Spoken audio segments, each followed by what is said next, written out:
Hi, this is Ankit Tiwari और आप देख रहे हैं मेरा YouTube channel motivation for all. Hello friends, आज का ये वीडियो आरआरबी बेंगलोर के ऊपर जो एएलपी के कैंडिडेट्स हैं उनके लिए है। मैंने कोशिश किया है कि उनका स्टैंड बाय रैंक, क्योंकि मैक्सिमम बोर्ड जो है स्टैंड बाय रैंक नहीं बता रहे हैं, तो मैंने कोशिश किया है कि स्टैंड बाय रैंक एक बार तैयार की जाए। तो आज बेंगलोर के बारे में पूरा कंप्लीट इन्फॉर्मेशन दूंगा, साथ ही उसमें कितने अपसेंट है, रिजेक्ट हैं, उसके बारे में भी इन्फॉर्मेशन दूंगा। और मैं ये कहना चाहता हूँ अदर बोर्ड्स के कैंडिडेट को कि अगर आप लोग अपने, क्योंकि सभी का टेलीग्राम और व्हाट्सएप पे ग्रुप है, उस ग्रुप में अगर आप लोग अपने मार्क्स कैटेगरी वाइज अगर एडजस्ट करके और उसके बाद जब पूरा लिस्ट तैयार हो जाए और कुछ आरटीआई रिप्लाई अगर आपके पास पड़ा है, वो अगर आप मेरे साथ शेयर करें तो मैं आप लोगों की स्टैंड बाई रैंक तैयार कर सकता हूँ। बेंगलोर का मैंने तैयार किया है, कृष्णा भाई हैं, उन्होंने ये सारा इन्फॉर्मेशन मेरे साथ शेयर किया है, तो इसीलिए मैं ये बना पाया हूँ। ठीक है, तो ये सारा का सारा इन्फॉर्मेशन दूंगा और साथ में ये भी बताऊंगा कि रिप्लेसमेंट पैनल के आने की क्या पॉसिबिलिटी और कब तक आ सकती है। तो चलिए एक बार सारा का सारा कंप्लीट डिटेल देखते हैं और अदर बोर्ड वाले अपना लिस्ट तैयार करें और तैयार करके मेरे को शेयर करें।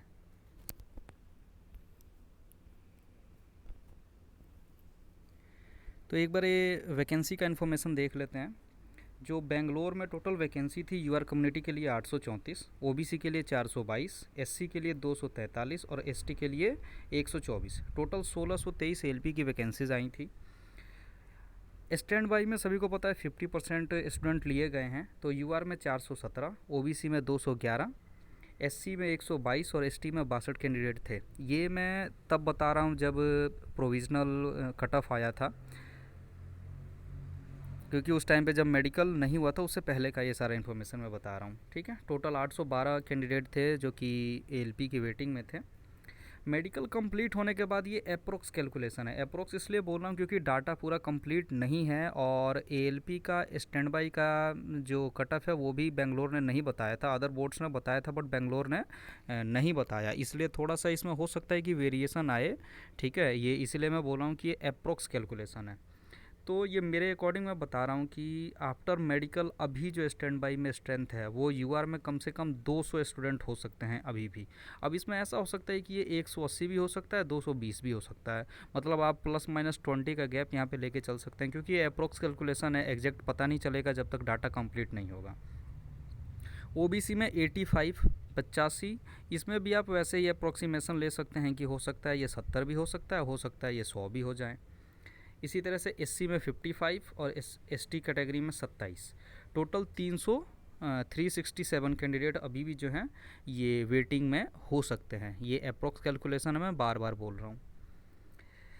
जो कट ऑफ मार्क्स हैं, दो कट ऑफ आपको पता होगा। जो प्रोविज़नल स्टार्टिंग में आया था वो शुरुआत में लिखा है मैंने 72.64 यूआर के लिए, ओबीसी के लिए 69.13, एससी के लिए 60.82 और एसटी के लिए 54.06। जो फाइनल आया था वो भी आपको पता है, रिपीट करने की ज़रूरत नहीं है, फाइनल वाला कट ऑफ अभी भी वेबसाइट पे अवेलेबल है। ये जो तीसरा कट ऑफ है ये मैंने खुद से तैयार किया है, जो स्टैंड बाई का कट ऑफ है, और इसी के बेसिस पे मैंने पूरा का पूरा कैलकुलेशन किया। अब इसमें ये हो सकता है कि कुछ कैंडिडेट के इससे कम नंबर भी हों और वो सिलेक्टेड हों, और मेरे को ये इन्फॉर्मेशन नहीं है, इसीलिए मैं बोल रहा हूँ ये अप्रॉक्स है। हो सकता है मैंने जैसे यहाँ पे अब एसटी कम्युनिटी का 43 मार्क्स लिया है, हो सकता है कोई 42 वाला कैंडिडेट भी हो जो सिलेक्टेड हो और वेटिंग में हो। मैं इसलिए बार बार बोल रहा हूँ अप्रॉक्स है, क्योंकि पूरा कंप्लीट डाटा नहीं है मेरे पास, इसलिए थोड़ा सा बनाने में प्रॉब्लम हुआ है। आप समझ सकते हैं, मैंने पूरा अपनी तरफ से कोशिश किया है कि पूरा मतलब एक्यूरेसी में रख पाऊँ। तो इसलिए मैं बोल रहा हूँ ऐसा मत आप लोग बोलिएगा या ऐसा कमेंट मत करने लग जाइएगा कि नहीं मेरे 42 मार्क्स हैं और मैं भी सिलेक्टेड हूँ और आप 43 दिखा रहे हैं। मैं बार बार बोल रहा हूँ अप्रॉक्स है, कंप्लीट इन्फॉर्मेशन नहीं है, इसीलिए थोड़ा सा प्रॉब्लम हो रहा है। और सबसे बड़ा प्रॉब्लम ये है कि एएलपी के स्टैंड बाई का कट ऑफ दिखाया ही नहीं गया है बेंगलोर की तरफ से। तो ये मेरा अप्रोक्स कैलकुलेशन है 68.77 यूआर के लिए, 64.90 ओबीसी, एससी के लिए 54.50, एसटी के लिए 43.19। ये मेरे अकॉर्डिंग आपके स्टैंड बाई का कट ऑफ हो सकता है। डीवी में एक आरटीआई रिप्लाई भाई ने शेयर किया था मेरे साथ, तो उसमें दिखाया गया है कि डीवी में अपसेंट टोटल 142 हुए हैं और रिजेक्टेड 18। मेडिकल अनफिट मैंने इस कैलकुलेशन के लिए अप्रोक्स 10% हर कम्युनिटी से लिया है कि 10% के करीब हर कम्युनिटी से स्टूडेंट जो है मेडिकली अनफिट हुए होंगे। ठीक है, अब ज़रा ये स्टैंड बाई रैंक देखते हैं जो मैंने तैयार किया है। सबसे पहले यूआर कम्युनिटी में, अगर यूआर कम्युनिटी में आपके मार्क्स 71.44 हैं तो आपकी रैंक 4 हो सकती है। 71.40 है तो 7, 71.38 है तो 9, 71.30 है तो 16। इसी तरह से आप अपने मार्क्स के अकॉर्डिंग अपनी रैंक देख सकते हैं। अगर 71 मार्क्स है तो 36, अगर आपके मार्क्स 70 हैं तो 107, और अगर 68.77 है तो 200। तो ये अप्रॉक्स है, ठीक है। इसी के आसपास आपके मार्क्स आपकी रैंक हो सकती है, थोड़ा बहुत ऊपर नीचे।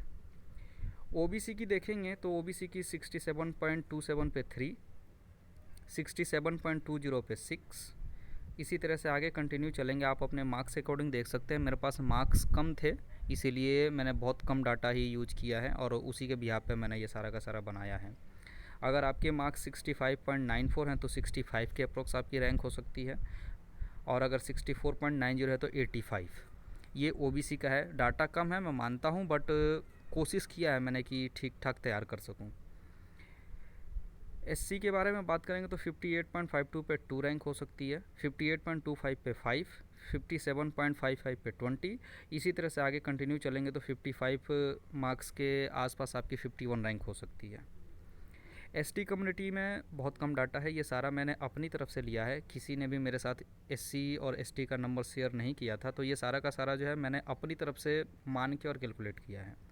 तो एसटी कम्युनिटी में 51.15 पे 2, 49.15 पे 10, और इसी तरह से ये आगे कंटिन्यू चलता जाएगा, ठीक है। 43.15 जो मेरी तरफ से अनुमानित आपका कट ऑफ है, उस पर आपकी रैंक 27 हो सकती है। तो ये कंप्लीट इन्फॉर्मेशन था, अपनी तरफ से मैंने पूरा प्रयास किया है। और बाकी बोर्ड को मैं बोलूँगा कि आप लोग अपने मार्क्स का लिस्ट बना के, और उसके बाद अगर आप मेरे को पर्सनली मैसेज करेंगे तो मैं आपके बोर्ड का भी बनाने का कोशिश करूँगा। बहुत बहुत धन्यवाद। बात रिप्लेसमेंट पैनल की, तो रिप्लेसमेंट में मैं ये बोलना चाहता हूँ कि बेंगलोर का ऑलमोस्ट मतलब लगभग ट्रेनिंग कंप्लीट है, और आप ये उम्मीद लगा सकते हैं कि 6 से 8 महीने के अंदर आपका रिप्लेसमेंट पैनल आपको देखने के लिए मिल सकता है। और बेंगलोर की एएलपी की सारी वेटिंग क्लियर हो जाएगी, इसकी भी पूरी पॉसिबिलिटी है। Thank you.